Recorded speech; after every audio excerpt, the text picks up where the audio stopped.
બુલેટિનમાં આપનું સ્વાગત છે। સુરેન્દ્રનગર જિલ્લા કોંગ્રેસના પૂર્વ પ્રમુખ સહિત અનેક કાર્યકરો ભાજપમાં જોડાયા। કોંગ્રેસનો ગઢ ગણાતા સાયલા તાલુકામાં સાયલા એપીએમસી ખાતે યોજાયેલ मैं हूं मोदी का परिवार કાર્યક્રમમાં મોટા પ્રમાણમાં લોકો ભાજપમાં જોડાયા હતા, જેમાં સુરેન્દ્રનગર જિલ્લા કોંગ્રેસના પૂર્વ પ્રમુખ રૈયાભાઈ રાઠોડ કાર્યકરો અને સમર્થકો સાથે ભાજપમાં જોડાયા હતા। તેઓ તાલુકા પ્રમુખ રહી ચૂક્યા છે, સાથે સતત 35 વર્ષ સુધી તાલુકા પંચાયત સદસ્ય રહી ચૂક્યા છે।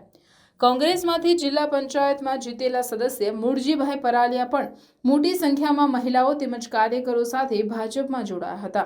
સાથોસાથ લીંબડી વિધાનસભાના ચુડા તાલુકાના કોંગ્રેસના કાર્યકરોએ પણ કેસરીઓ ધારણ કર્યો હતો। જ્યારે પ્રવેશ અપાવવા માટેનો અમારા પ્રદેશ ભારતીય જનતા પાર્ટી દ્વારા જે આયોજન થયું છે, એમાં આપ સૌ જ્યારે આવ્યા છે ત્યારે મારા મત વિસ્તારમાં મંચ પર બિરાજમાન ઘણા બધા મહાનુભાવો છે। સમયના કારણે મંચસ્થ સૌ ભારતીય જનતા પાર્ટીના મારા વરિષ્ઠ આગેવાનો, વિવિધ હોદ્દેદારો, ચૂંટાયેલા સભ્યશ્રીઓ અને જે મુખ્ય નામ તો બધા જ સમાજના, મેં હમણાં ગામડાનું લિસ્ટ જોતો તો બધા નામ લઈશ તો એમ લાગે કે આ કિરીટભાઈ મારું ગામ રહી ગયા, એટલે કોઈનું નામ ગામનું લેતો એટલે નથી કે સમયના કારણે બધા જ